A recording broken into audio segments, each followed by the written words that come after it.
Ihsanuddin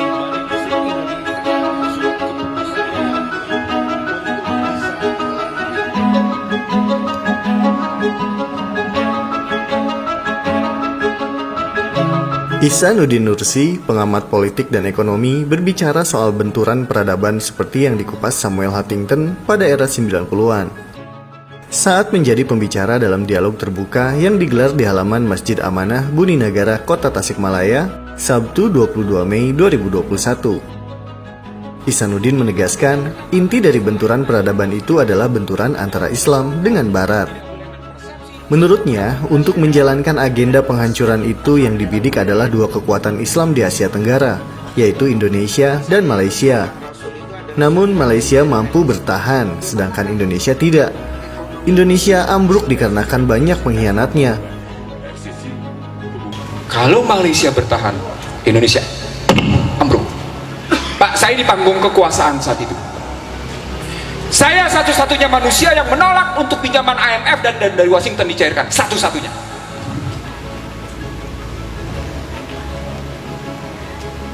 Ini sejarah, Pak. Saya tidak sedang menunjukkan siapa saya. Buku saya lengkap soal ini, Pak. Tentang sejarah bagaimana Indonesia ditindas. Betapa Indonesia begitu banyak pengkhianatnya. Termasuk yang namanya mereka yang bergelar, maaf ya, subhanallah, astagfirullah, yang bergelar kiai.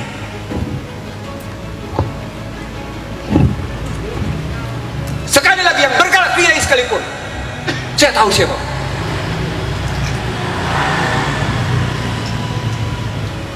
Buku saya menceritakan itu, bangsa terbelah.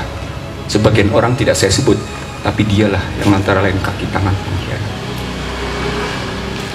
Dipukullah Indonesia 97, ambruklah Indonesia,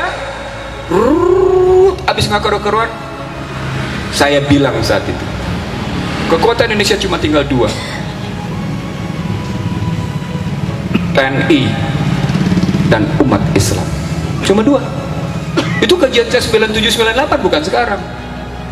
Dipukul TNI-nya, kembali ke barak dengan istilah reformasi TNI, balik dia ke barak. Berarti cuma tinggal Islam. Di markas FPI saya bilang, Pak, saya pembicaranya. Di markas FPI saya bilang, umat Islam akan masuk ke dalam ajang adu domba. Dan nikmati sekarang kita diadu domba dengan kalimat Islam Nusantara, Ahmadiyah, dan macam-macam.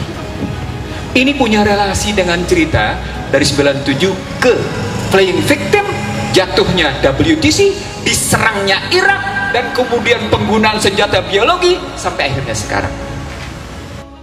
Dalam kesempatan ini, Ihsanuddin menyebutkan untuk keluar dari kemelut masalah yang membelit Indonesia selama bertahun-tahun, solusi yang harus dikedepankan adalah kejujuran dan konsistensi dalam menjalankan aturan-aturan agama. Ia menegaskan, selama pejabat dan masyarakatnya tidak jujur, Indonesia tidak akan bisa menyelesaikan masalah. Dan satu hal yang tak kalah penting namun sering dilupakan adalah soal riba. Menurutnya, agar Indonesia bisa keluar dari kemelut masalah adalah berhenti melakukan praktik riba. Hampir seluruh dunia tidak ada yang tidak terkena riba. Pak, kalau riba tuh gimana konstruksinya? Baca aja sendiri 275 279 Al-Baqarah, Pak. Buka sendiri, silakan. Bapak-bapak mau balik kan? Ibu-ibu mau balik, buka sendiri, silakan. Tapi poinnya adalah hebatnya Yahudi mendikte habis-habisan umat Islam seluruh dunia. That is COVID-19. Anda disuruh sholat berjarak, Anda dilarang sholat Idul Fitri, Anda dilarang sholat tarawih tahun lalu. Posisi.